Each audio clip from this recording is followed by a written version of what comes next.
Gold trusted gold buyers. మీరు తాకట్టు పెట్టిన బంగారాన్ని విడిపించి ఈ రోజు ఉన్న మార్కెట్ ధరకు కొనబడను. అతడు సినిమా అంతకుముందు అసలు ఎన్నిసార్లు చూసినా తరిగి తెలియలేదు. అయితే ఈ సినిమా మెయిన్ అంతకుముందు చాలా సినిమాలు కాస్ట్ ఫెయిల్యూర్ సినిమాలుగా కొన్ని చాలా సినిమాలు వచ్చినాయి. అవి కూడా సక్సెస్ అయినా కానీ కాస్ట్ ఫెయిల్యూర్ వచ్చినాయి.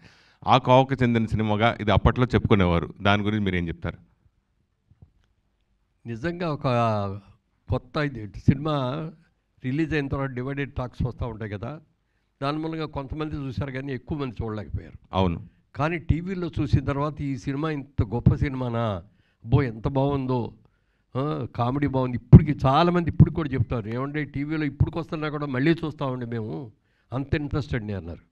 మరి అలాంటి సినిమాని ఇవాళ అప్గ్రేడ్ చేసి ఇవాళ టెక్నాలజీకి సరిపడగా దీనిని ఇది చేసి రిలీజ్ చేస్తున్నది. వీళ్ళందరూ కూడా చాలా అసలు ఎంత ఇదిగా ఉన్నట్టు దాదాపు 1 year నుంచి అడుగుతున్నారు. లేదండి మేము బాగా చేస్తామండి, ఆల్రెడీ ఈ సినిమాలు చేసామండి అది చెప్పి అడిగితే, సరే మన జిల్లా వాళ్ళు అని చెప్పి ఒక ఆత్మీయతతో కానీ డెఫినెట్గా ఇచ్చాం. మీరు చాలా సినిమాలకి నాకు తెలిసి కొన్ని సినిమాలకి రేట్ని ఇచ్చిన సందర్భాలు ఉంటాయి. కృష్ణ గారు అయితే చాలా సినిమాలకి ఇచ్చారు. అలాగే ఈ సినిమాకి ఎస్పెషల్లీ అప్పట్లో టాక్ ఉండేది, మన మహేష్ బాబు గారు త్రివిక్రమ్ కూడా తీసుకున్న రిమ్యూనరేషన్ కొంత తిరిగి ఇచ్చారని అప్పుడు అనుకునేవారు.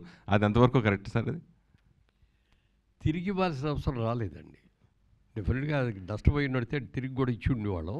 అస్సలు ఎవరో నష్టపోవాలి, కొనుక్కునే వాళ్ళందరూ కూడా బాగానే సాటిస్ఫై అయ్యారు. సరే, మహేష్ బాబు గారు మెయిన్ ఇప్పుడున్న రిలీజ్లో సూపర్ స్టార్ మహేష్ బాబు గారు ఆయన ప్రూవ్ చేసుకున్నారు. వరుసగా మొన్న కాలేజా సినిమా అసలు డిజాస్టర్ అయిన సినిమా, అప్పుడు ఎవడో చూడని సినిమా రిలీజ్లో కోట్లు కలెక్ట్ చేసింది. మళ్ళీ ఇప్పుడు మహేష్ బాబు ఈ సినిమా రావటం, సో ఆ రికార్డ్ మళ్ళీ బ్రేక్ చేస్తుంది. ఇందాక ఆయన కూడా చెప్పారు. సో ఈ వరవడి గురించి ఒక సీనియర్ నిర్మాతగా, సీనియర్ ఆర్టిస్ట్గా మీరు ఏం చెప్తారు ఈ కొత్త వరవడి గురించి? అంటే ఇదివరకటికి ఇప్పటికి తేడా ఏమిటంటే, ఇదివరకు ఓన్లీ థియేటర్స్కి వెళ్ళి చూడటమే సినిమా చూడాలంటే. మళ్ళీ టీవీలో వచ్చిన తర్వాత టీవీలో చూసినా కూడా 6 నెలల తర్వాత 8 నెలల తర్వాత ఇచ్చేవాళ్ళు రైట్స్. ఇవాళ రోజున ఏమవుతుందంటే వితిన్ 4 weeksలోనే సినిమా ఇచ్చేయాల్సిన పరిస్థితి వస్తుంది. ఇదివరకు సినిమా అంటే 100 రోజులు ఆడింది, 200 ఆడింది, 300 ఆడింది, సంవత్సరం ఆడింది అని అనుకునేవాళ్ళం. ఇవాళ ఆ రోజులు లేవు, ఆ పరిస్థితులు లేవు. ఫస్ట్ 3 daysలో ఎంత వస్తుందో కలెక్షన్, మెయిన్ కలెక్షన్ అదే. ఆ తర్వాత వచ్చేదంతా రన్నింగు కలెక్షన్, అది వేరే విషయం అయినా ఇప్పటికీ కూడా. ఇవాళ టెక్నికల్గా డెవలప్ అయిన తర్వాత ఈ సినిమాని ఎంతోమంది యంగ్స్టర్స్ కూడా చూశారు కాబట్టి బిగ్ స్క్రీన్లో ఈ సినిమా చూస్తే ఎలా ఉంటుంది, డెఫినెట్గా మనందరం కూడా చూడాలి అని యంగ్స్టర్స్ కూడా ఎక్కువ కూడా మనలాంటి వాళ్ళు, మన ఏజ్ గ్రూప్ మనం చూసి దాని మరి యంగ్స్టర్స్ అందరూ కూడా ఈ సినిమాని బిగ్ స్క్రీన్ మీద చూడాలి అనేది చాలా ఉత్సాహంగా ఉన్నారు. డెఫినెట్గా ఇది మంచి సినిమా అవుతుంది. ఈ రిలీజ్ సినిమాల వల్ల ఇప్పుడు కష్టపడి చేసిన సినిమాలు పోటీగా ఆపోజిట్ వచ్చే సినిమాల కంటే రిలీజ్ సినిమాలే ఎక్కువ బాగా పోటీ పడుతున్నాయి. నిజంగా ఈ సినిమాల కంటే రెవెన్యూ షేరింగ్ హౌస్ఫుల్ ఈ సినిమా అవుతుంది, కానీ ప్రజెంట్ తీసిన సినిమాలు హౌస్ఫుల్ కావట్లేదు. సో చిన్న నిర్మాతలు ఇలా ఇప్పుడు చేస్తున్న వాళ్ళు కూడా కొంచెం అభ్యంతరం వ్యక్తం చేస్తారు. దాని గురించి ఏం చెప్తారు? అంటే ఇప్పుడున్న పరిస్థితుల్లో సినిమాలన్నింటినీ కూడా థియేటర్స్కి రప్పించుకోగలగాలి. ఇవాళ చాలా సినిమాలకి థియేటర్కి రావట్లేదు. ఎందుకని రావట్లేదు అంటే టికెట్ రేట్లు పెరగటం ఒకటైతే, ట్రాన్స్పోర్ట్ బోర్డు అంతా పెరిగిపోవటం ఒకటైతే, థియేటర్కి వెళ్ళిన తర్వాత సైకిల్ స్టాండ్ కానీ, స్కూటర్ స్టాండ్ కానీ, కారు స్టాండ్ కానీ వాటికి బోర్డు అంత డబ్బులు కట్టడం ఒక పక్కన అయితే, ఇంటర్వెల్ వచ్చినప్పుడు పిల్లలందరూ కూడా పాప్కార్న్ కావాలనో, ఇంకోటి కాఫీ కావాలనో, కూల్ డ్రింక్ కావాలనో, పెప్సీ కావాలనో అడుగుతూ ఉంటారు. అవన్నీ తలకి మించిన భారం అయిపోతుంది. ఒక మధ్యతరగతి అతను ఓ ఫ్యామిలీలో 4 పిల్లల్ని కలిసి వాళ్ళు భార్యాభర్త కలిసి సినిమాకి వెళ్ళే టికెట్ల ఖర్చు, ట్రాన్స్పోర్ట్ ఖర్చు కంటే థియేటర్లో ఖర్చు ఎక్కువైపోయింది. దీని గురించి చాలామంది, పవన్ కళ్యాణ్ గారు కూడా మొన్న కూడా అన్నారు, బయట మార్కెట్లో ఏ రేటుకి అమ్ముతున్నారో థియేటర్స్లో కూడా అయ్యేటట్టుగా చేస్తామని. థియేటర్స్కి రాకపోతే జనం వాళ్ళు ఏమవుతుందంటే గిట్టుబాటు అవ్వట్లేదు. ఎన్నో థియేటర్లు ఉన్నాయి మనకి. ఇప్పుడు మల్టీప్లెక్స్లో వచ్చిన తర్వాత మల్టీప్లెక్స్లు కొంత సేవ్ చేసింది, మల్టీప్లెక్స్కి బాగానే వస్తున్నారు ఇప్పుడు అందరూ కూడా. ఈ సినిమాని కూడా ఎక్కువగా మల్టీప్లెక్స్లోనే రిలీజ్ చేయాలని అనుకుంటున్నాం. టోటల్గా మల్టీప్లెక్స్లు రావాలి, సినిమాలు చూడాలి. థియేటర్లో చూసిన దానికి మీరు టీవీలో ఇంట్లో కూర్చొని చూసిన దానికి చాలా తేడా ఉంటుంది. ఇప్పుడు ఈ సినిమా చూడండి, రోరింగ్ సక్సెస్ అవుతుంది డెఫినెట్గా. ఎందుకంటే ఆ రోజుల్లోనే టెక్నికల్గా అద్భుతంగా తీశారు. ఇవాళ అప్గ్రేడ్ చేయడం కూడా ప్రసాద్ రాయ్ వాళ్ళు ప్రెస్టీజియస్గా తీసుకుని దీన్ని అన్ని రకాలుగా కూడా అప్గ్రేడ్ చేయడంలో చాలా బాగా చేశారు. మంచి సినిమా అవుతుంది. సార్ ఈ సినిమా రిలీజ్ అయ్యి 20 ఇయర్స్ అయింది సార్, దాదాపుగా 20 ఇయర్స్ అయింది. అప్పటి నుంచి ఇప్పటివరకు తెలుగు సినిమా చాలా మారిపోయింది. సో అంటే ఆ టైంలో ఈ సినిమా రిలీజ్ అయిన టైంలో ఇది టెక్నికల్గా కానీ కంటెంట్ పరంగా కానీ చాలా స్ట్రాంగ్ మూవీ. ఇప్పటికీ ఈ 20 ఇయర్స్లో రిలీజ్ అయిన సినిమాలో one of the best movie అతడు డెఫినెట్గా. సో ఆ టైంలో ఈ సినిమా చాలా అడ్వాన్స్డ్ స్క్రీన్ ప్లే కానీ అడ్వాన్స్ అంటే చాలా కంటెంట్ చాలా స్ట్రాంగ్ ఉండడం కానీ వల్లనే ఈ రోజు వరకు కంటెంట్కి చాలా వాల్యూ ఇస్తుంది. సో ఇప్పుడు అంటే చాలా అడ్వాన్స్డ్ ఉండటం వల్ల అప్పుడు థియేటర్లో పే చేయలేదు. ఇప్పుడు ఒకవేళ ఈ కంటెంట్తో ఇప్పుడున్న టెక్నాలజీ తోడై వస్తే ఖచ్చితంగా ఈ సినిమా వన్ ఆఫ్ ద అంటే టాప్ మూవీస్లో ఉండేదని మీరు అనుకుంటున్నారు. థియేటర్లో ఇప్పుడు అయితే బాగా పే చేసేదని ఫీల్ అవుతున్నారు.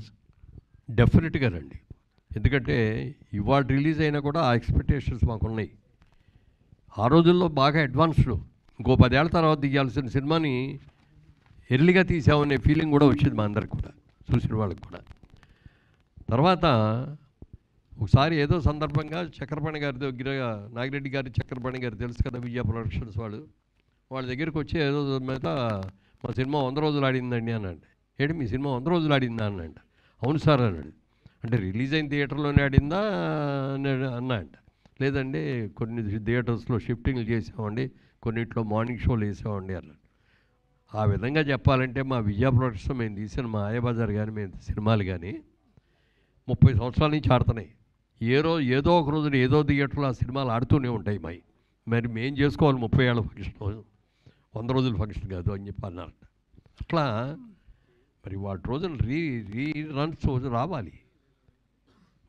క్లాసిక్స్ ఇవన్నీ కూడా మంచి క్లాసిక్ ఫిల్మ్స్లో one of the classic picture, మోడర్న్గా తీసిన క్లాసిక్ ఫిల్మ్ ఇది.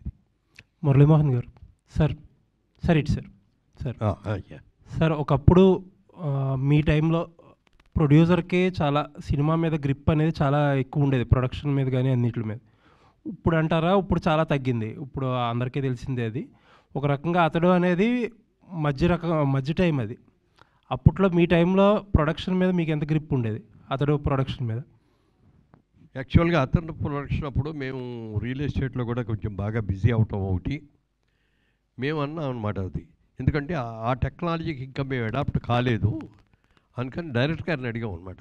సార్ మీకు ఏం కావాలో మీకు ప్రొడక్షన్ వాళ్ళందరినీ కూడా ఇస్తామంటే ఇది మీరే ప్లాన్ చేయండి, మీరు ఎలా తీయాలనుకున్నారో అలా తీయండి. ఎందుకంటే మేము ఇందులో ఇంటర్ఫియర్ అయ్యి మా క్లాస్లో మాది ఓల్డ్ స్కూల్ లాగా ఉంటుంది, మీరు ఇవాళ ఉన్న న్యూ టెక్నాలజీతో మీరు అనుకున్న ప్రకారం చేయాలంటే మీరే తీసుకోండి అని చెప్పడం జరిగింది.